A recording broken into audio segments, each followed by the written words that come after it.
What's up YouTube? My name is Mark Hennings and today I'm going to show you how to create a fine-tuning data set by reverse engineering your outputs. And what do I mean by that? Well, let's start by talking about fine-tuning and what a data set is and why we need it. Fine-tuning is when you actually take some text, some input and some output, and then you further train a large language model on those input-output pairs. What you're essentially doing is saying, hey, LLM, based on this input, this is the type of output I want to get out. I give you this, do that. And depending on how you structure these can change what the large language model learns to do. So if you give it really short inputs and really long outputs, then you'll be able to generate a lot of content with very minimal input. If you give it really long inputs and give it really short outputs, like we give it a whole blog article and then the outputs are the topic, then it'll learn to extract a topic from the blog article input. So there's an infinite number of ways that you can structure fine-tuning data sets. And the big problem with data sets is that most people don't have them. But what we do typically have are examples of the type of polished outputs that we'd like to get. And as long as you have a handful of these, let's say 20 polished outputs, and even if they're not totally polished, that's okay, but they look kind of what you want to get out, we have tools to be able to reverse engineer the inputs.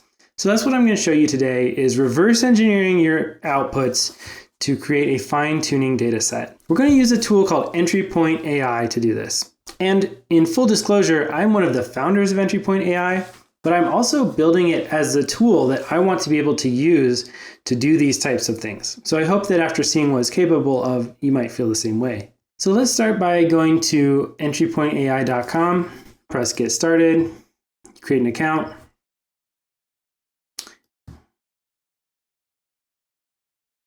And then you should be able to see this demo datasets area once you're in.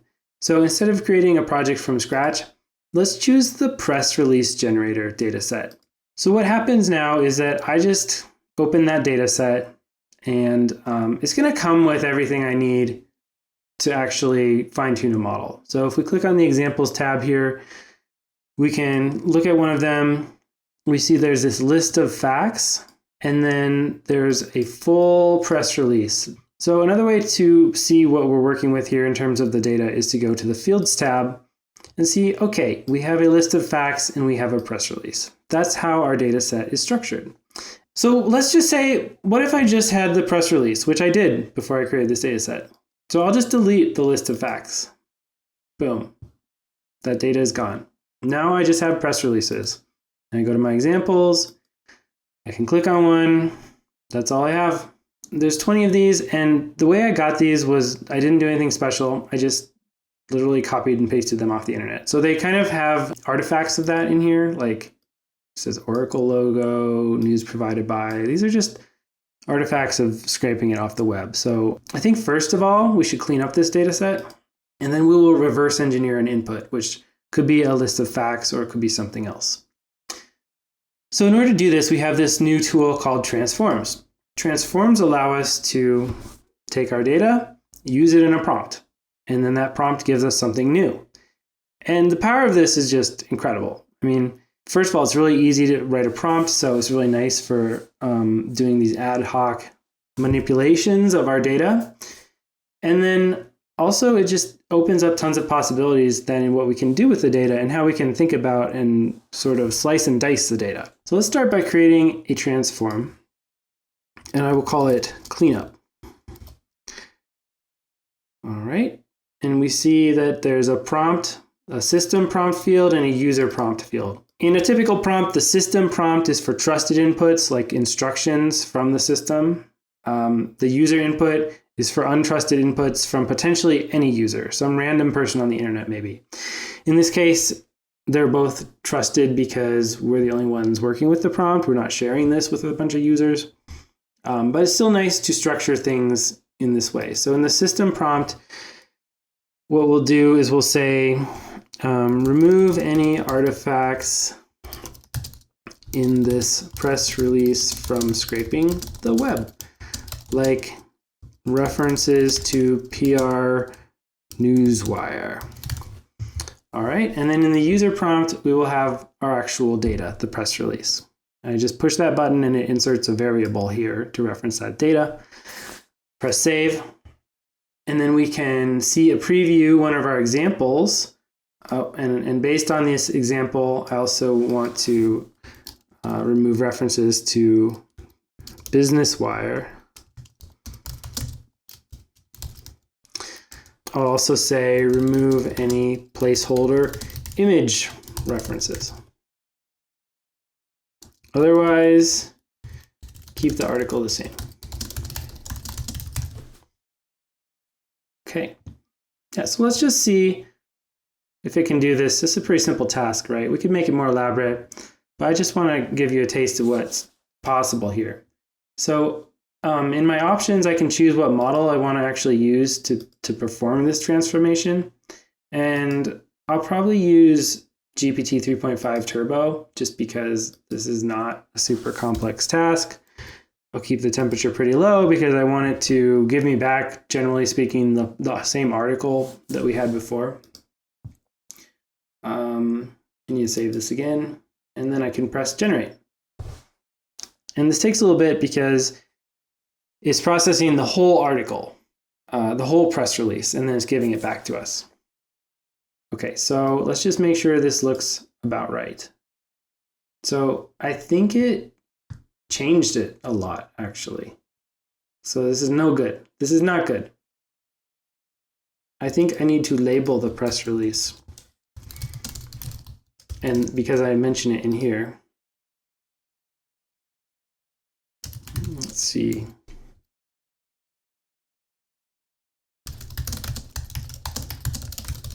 We'll say return the exact same content and try again. And then I might change my temperature to 0.2. Okay, so now I see this section here, which is how it's supposed to start. It has the title, which is how it's supposed to start. And it did just remove this Business Wire reference. Okay, so otherwise, it did remove this little quote too. I guess you could argue that might be an artifact from scraping the web. We could, of course, change our instructions to be more specific. But yeah, I think that is a call-out quote, and in the context of a pure press release, you'd probably want to remove that. So I'm going to say I'm happy with that. You know, we could paste it into a text diff and see if it made any other changes. But I think that this did what I wanted it to do. I feel comfortable going ahead and running this on all my data. So now here at the bottom, I'll create a new transform job. And here's where I can specify a new field. So I'll just call this the clean article and press next. And for the platform, I used GPT 3.5 Turbo on the last one, and it was fine. Again, it's not very complex stuff, just to strip out some pieces of text here and there. And GPT 3.5 Turbo is way cheaper than GPT-4, so we'll use it.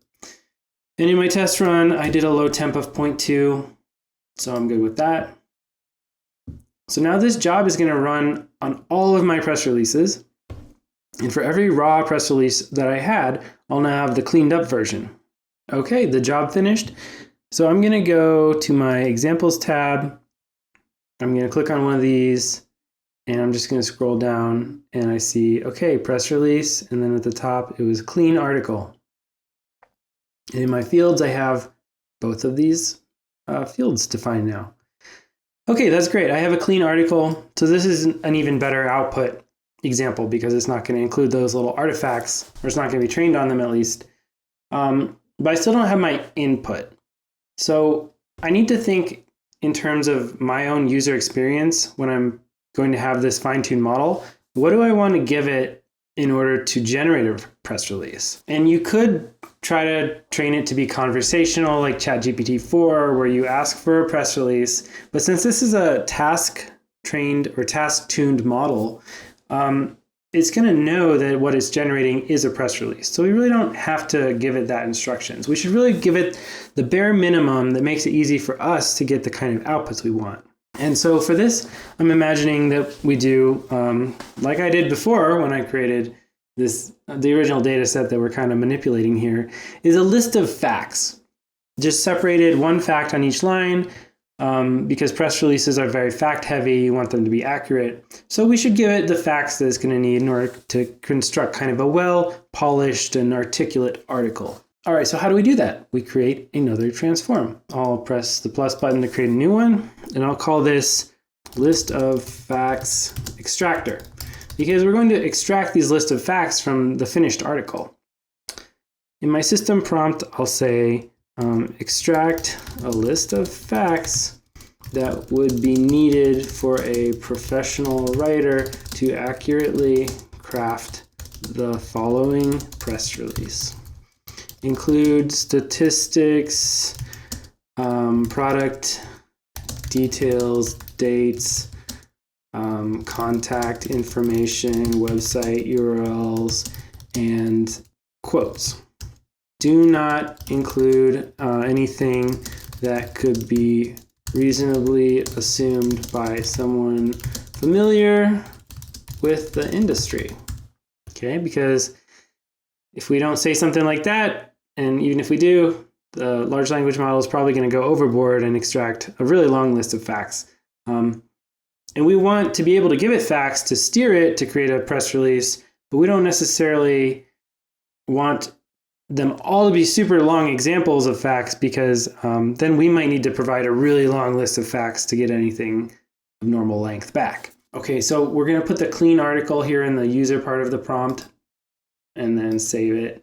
And we'll just run a test here on this example that popped up. Check my settings. We might use GPT-4 on this one because it's a little bit of a harder task. So press generate.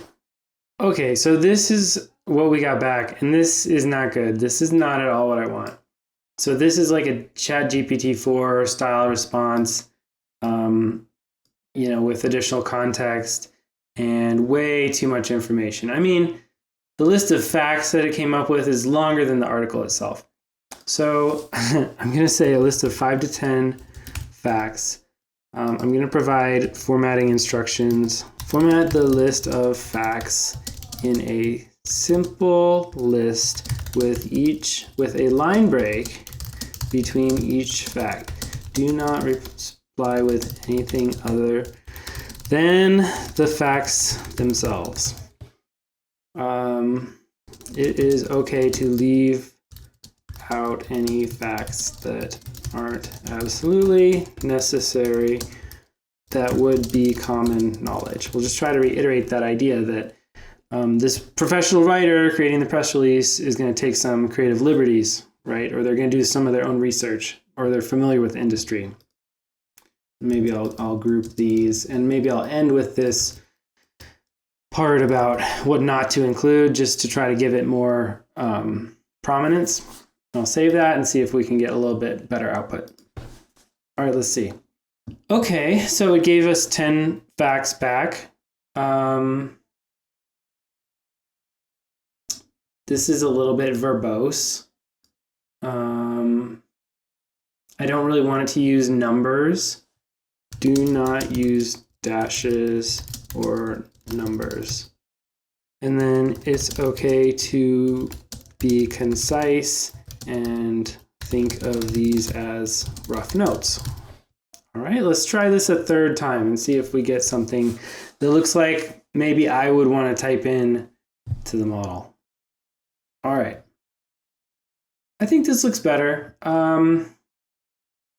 It's adding double line breaks, which is weird. I just asked for one line break. A single line break with a maybe single return. All right, 4th time's a charm. Okay, it's really not wanting to fix the line breaks. So I got to think of another way to write this. A simple list with each fact starting on its own new line.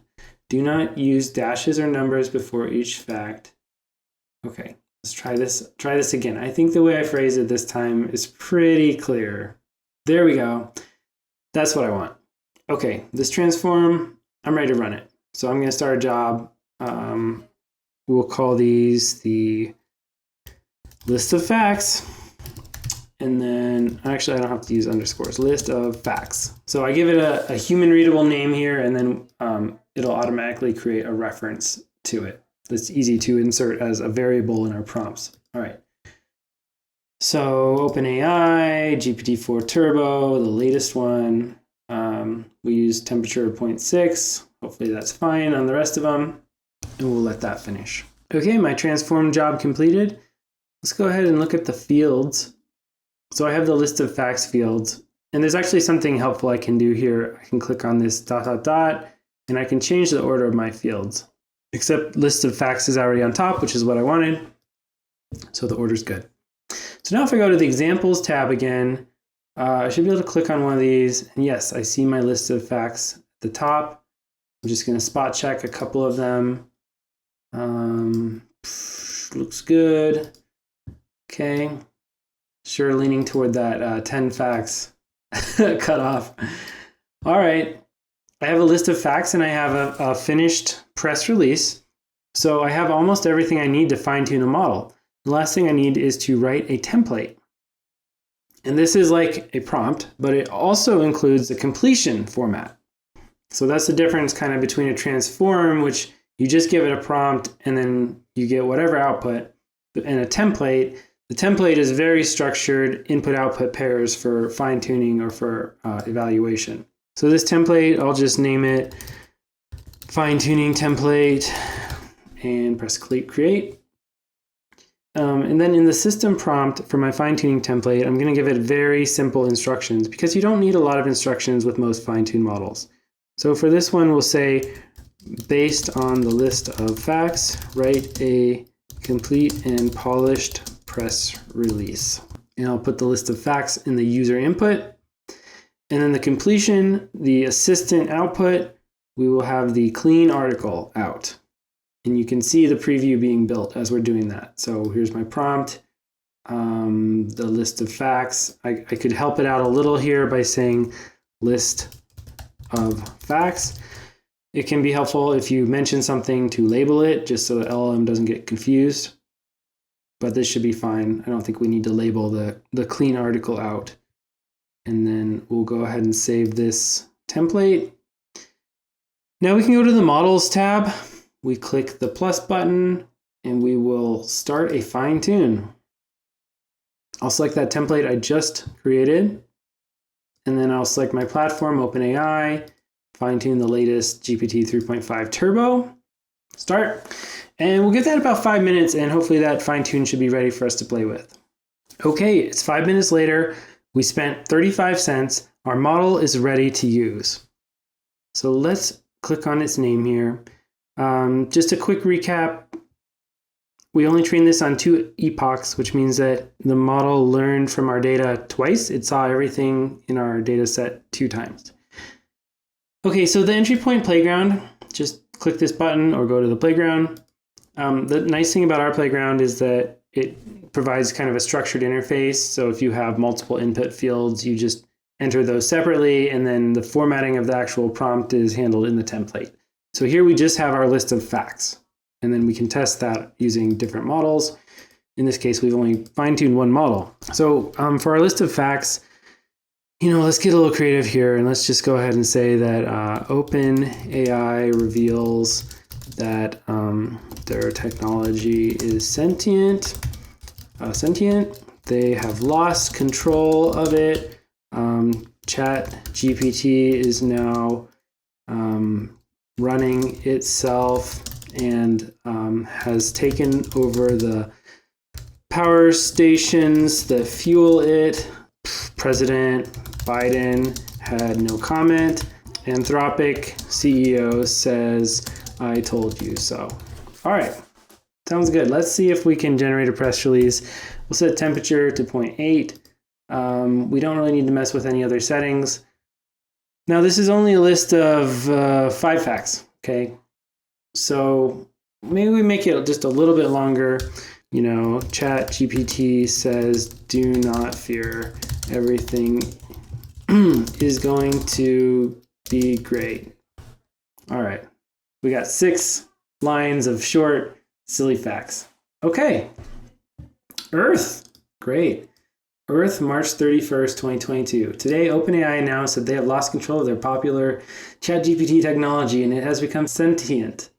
OpenAI shareholder, Anthropic CEO Sam Altman, that's not accurate, shared in a tweet, "I told you this was going to happen." Okay. Yeah, so it's pretty short, but it added, like, you see the formatting. So then it has this about OpenAI stuff. I think if we make this a little longer.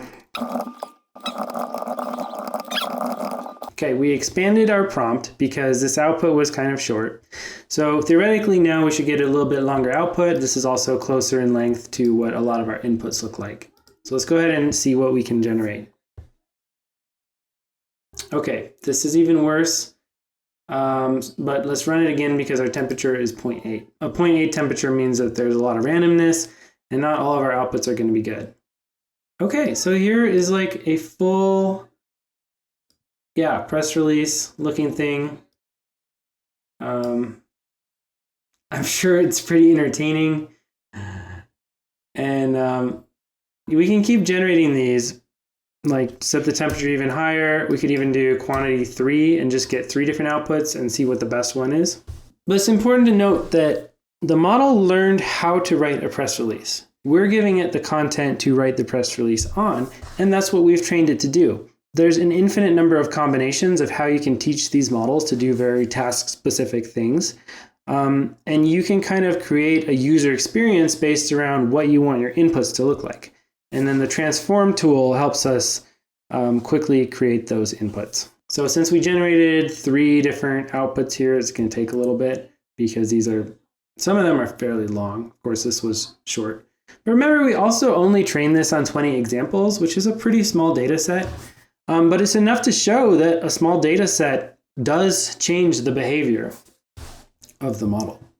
Here we go. Now this looks like a press release. Look at these long paragraphs. That is intense. Ooh, here's a quote. "Journalist, I hear your question, and I plan to add that information gradually over the coming months as soon as we continue face recognition improvements." Oh man.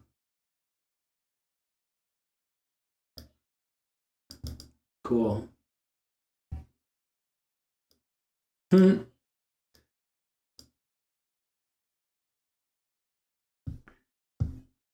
Wow, that one's long. That's real long. So I've also noticed just in general that the higher you put temperature, the more likely it is to kind of go on and give you longer outputs. So like 0.7 and 0.8 is what I typically stick to with content like this. We definitely got some entertaining outputs. I don't know if it's production ready to be generating press releases for our companies. I think of it more as a draft generator to get ideas. And because if writing press releases isn't something you do every day, then even just getting something that's kind of structured like a press release with your information in it can be a huge time saver. And remember, this can be applied to so many different tasks like blog article generation, writing tweets, writing chapters of books, outlines, speeches, and that's just in the content generation space. I really think the possibilities of fine-tuning are pretty unlimited. Thanks so much for watching. I hope this helps you create a data set for your next fine-tuning project, and please consider Entry Point because it's awesome.